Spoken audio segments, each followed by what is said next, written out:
Hello everyone, in this video we will discuss a famous poem of तोरू दत्त जिसका नाम है lotus.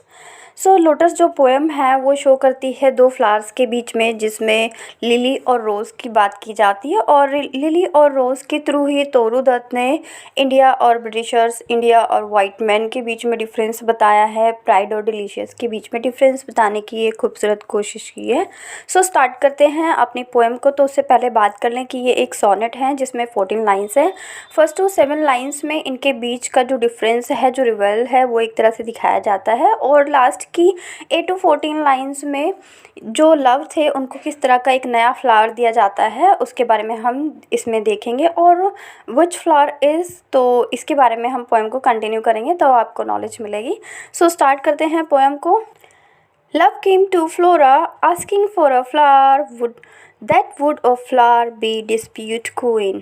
Love का meaning है यहाँ पे जो गॉड ऑफ लव है क्यूपिड है यहाँ पे आते हैं और फ्लोरा से बोलते हैं। फ्लोरा जो कि क्वीन होती है, आप कह सकते हैं गॉडेस होती है फ्लावर्स की, goddess of the flower. Flora के पास आते हैं और बोलते हैं कि उन्हें एक ऐसा फूल चाहिए जो एक क्वीन हो, बहुत ज़्यादा खूबसूरत हो, डिस्प्यूटेड क्वीन हो।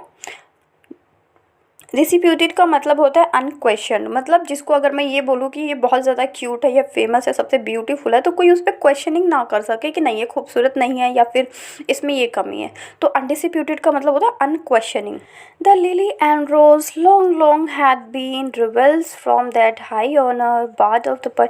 यहाँ पे लिली और रोज़ की बात की गई है। तो अब यहाँ पे दो फूलों के नाम सामने आते हैं, दो फ्लावर्स के नाम सामने आते हैं, लिली और रोज़। दोनों की बहुत लॉन्ग टाइम से एक दूसरे से रिवेल्स रही है, हमेशा आपस में एक दूसरे से क्या रहा है, कंपटीशन रहा है। और कंपटीशन किस बात का, कि कौन ज़्यादा ब्यूटीफुल है, लिली या फिर रोज़।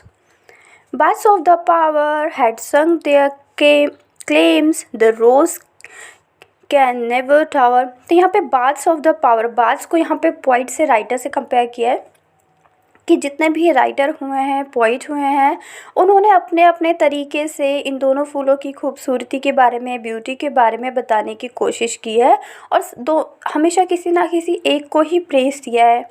हो सकता है कोई पोइट हो जिसने रोज़ को ब्यूटीफुल माना हो, वहीं पे दूसरे पोइट ने लिली के लिए लाइनें लिखी हैं जो उसकी खूबसूरती से लेकर है कि the rose can never tower.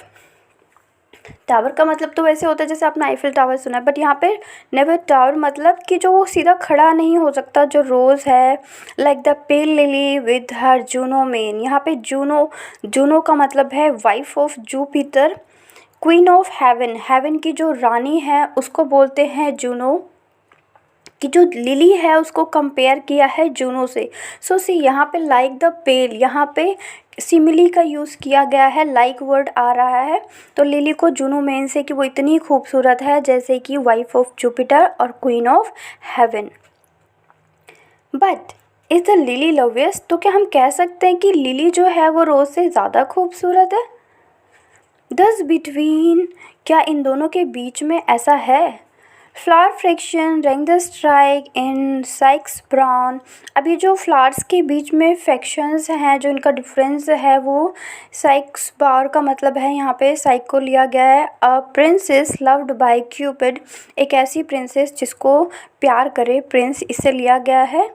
Give me a flower, अब जो लव है, जो क्यूपिड ऑफ लव है, वो बोलते हैं कि मुझे ऐसा फूल दीजिए जो डिलीशियस एज रोज़। अब यहाँ पर डिलीशियस का मतलब होता है मधुर, टेस्टी, लेकिन यहाँ पे मीनिंग है कि जो बहुत ज़्यादा खूबसूरत हो, जिसकी खूबसूरती को कोई क्वेश्चनिंग ना कर सके। डिलीशियस एज रोज़ की तरह डिलीशियस हो, खूबसूरत हो। And stately as the lily in her pride, और उसका प्राइड जो हो वो बिल्कुल लिली की तरह हो, हमेशा सीधा रहे, खूबसूरत दिखे। लिली को यहाँ से प्राइड से कंपेयर किया गया है। But what of the colour, अब फ्लोरा बोलती है कि किस कलर का। यहाँ पे जो रोज़ है उसको रेड कलर दिखाया है और लिली है जो वाइटिश कलर में है। So rose red, love first choose then prayed no lily white और बोथ प्रोवाइड। अब वो बोलता है, जो क्यूपिड हैं वो बोलते हैं कि ना तो प्रॉपर रेड चाहिए जो रोज़ का कलर हो और ना ही प्रॉपर वाइट चाहिए जो लिली का कलर हो, उन्हें एक ऐसा फूल चाहिए जो दोनों का कॉम्बिनेशन हो। तो जो फ्लोरा हैं उनको वो क्या दे देती हैं, एक ऐसा फूल दे देती हैं जो दोनों का कॉम्बिनेशन होता है, and that flower is lotus. And Flora give the lotus rose red dyed and lily white queenest flower that blows. तो वो उन्हें क्या दे देती हैं, लोटस का फ्लावर दे देती हैं जिसमें रोज़ की तरह रेडनेस होती है और लिली की तरह वाइटनेस भी होती है। तो यहाँ पे वो बोलती हैं कि ये क्या है, ये क्वीनेस्ट ऑफ द फ्लावर है, ये फूलों की रानी है जो खिली है, आप इसे ले जा सकते हैं। सो एज़ यू नो, इस तरह से ये जो पोएम है यहाँ पे ख़त्म हो जाती है। आपको पता होगा कि लोटस जो है वो इंडिया का नेशनल फ्लावर है। अब हम बात कर लेते हैं यहाँ पर कि ये तो हो गई समरी के बाद हम बात करेंगे कि इनमें इसका जो एनालाइज है वो क्या है, इसमें किस चीज़ का यूज़ किया गया है। सो सी यहाँ पे फ्लावर्स का कंपैरिजन किया गया है, दो फ्लावर्स के बीच में लिली और रोज़ के बीच में कंपैरिजन किया गया है। दोनों के बीच में रिबल्स को दिखाया है, कंपटीशन को दिखाया है। वो दोनों अपने अपने प्राउड, अपने ब्यूटी के लिए आपस में कॉम्पीट करती हैं। उसके बाद बात की गई है कि जो इसमें सिमिली का यूज़ किया गया है, जैसे कि आपने 6th लाइन में देखा सिमिली का यूज़ किया गया है, like the pale lily with her जुनोमेन। यहाँ पे पेल लिली का कंपैरिजन किया गया है जुनोमेन जो कि जुपिटर की वाइफ है और क्वीन ऑफ हेवन है, हेवन की क्वीन है, बहुत ज़्यादा खूबसूरत है। तो यहाँ पे सिमिली का यूज़ किया गया है। सो इस तरह से इसका एनालाइज पूरा होता है। उसके बाद अगर हम बात करें कि यहाँ पे जो लिली और रोज़ के 2 वर्ड्स जो तोरू दत्त है उन्होंने दिखाया है, यहाँ पे जो रोज़ है उसको इंडियन कल्चर में ज़्यादा इंपॉर्टेंस दिखाई है और कहीं ना कहीं रोज़ के 2 वर्ड्स इंडिया को दिखाया है, और जो लिली है उसको वेस्टर्न का दिखाया है, क्योंकि आपने देखा भी होगा कई वेस्टर्न कंट्रीज़ का जो नेशनल फ्लावर है वो भी लिली है। तो यहाँ पे लिली से जो प्राइड से भरा हुआ है उससे वेस्टर्न कंट्रीज़ को दिखाया है, और रोज़ जो कि बहुत डिलीशियस है, बहुत स्वीट है, उससे इंडिया को रिप्रेजेंट किया है तोरू दत्त ने।